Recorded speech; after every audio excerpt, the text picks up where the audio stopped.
The message may have been loud and clear, but for a second straight game, the two-time defending NBA champions imposed their will when it mattered most. Points in the paint, second shot opportunities. What was the most disappointing part of Game 3? You know, the thing that is disappointing is just losing. You know, I hate losing. I hate everything about it. It just makes everything bad, you know, food, don't sleep well, you know, just the fact that we lost just bothers me. A somber Hornets locker room for sure following the 186 Game 3 loss at home.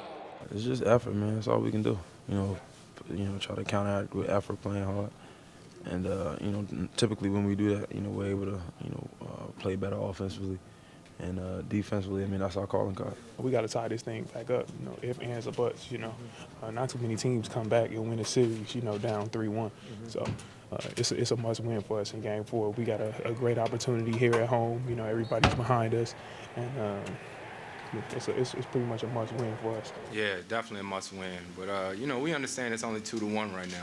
You know, they took home court back, but Sunday is a must-win. We need to win that game, and we showed the ability to win in L.A., but we got to take it one game at a time and most of all, protect our home court and win that game on Sunday.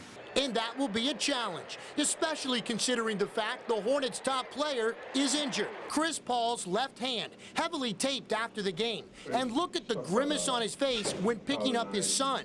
A day later, the Hornets back at the Hive, wrapping up practice and focusing their attention squarely on holding serve Sunday night. No heavy bandage today for CP3, but still the wrist and thumb wrapped in black tape. As for when during Game 3 the injury actually happened? I don't even remember. One of the times they was reaching. I have no clue. How's it feel today? Better. I'll be all right by tomorrow. Is it a thumb sprain or? I don't know. We got more stuff to worry about in my thumb. I'm going to have to be his brains, though.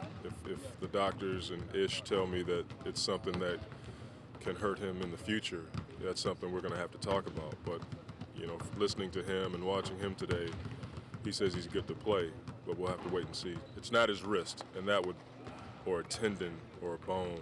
It's not anything like that. It's just, it's the NBA. You know, a lot of guys are walking around bumped and bruised, and these are the things you play with at this time of the year. As for the Lakers, head coach Phil Jackson downplaying that his team is building momentum. It's just one game. We're just not going to make a mountain out of this, you know. Wins and losses, you know, get exaggerated, especially in the playoffs. We want to maintain our composure in this situation and go back and get to business on Sunday and see if we can't duplicate this, obviously. One thing Monty Williams doesn't want to see duplicated is the way his defense helped out in Game 3.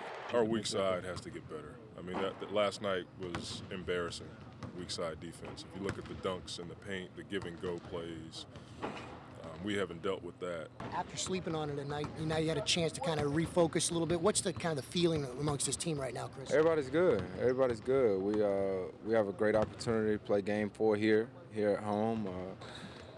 That's all that matters right now. You know, is Game 4 and how we come out and approach that game. You know, we showed spurts of really good play in Game 3, but we got to be more consistent. And if the Hornets are going to beat L.A., their head coach feels physicality must come into play. It's okay to hard foul as long as you're not trying to hurt someone on purpose. I think it's okay, and I think you have to.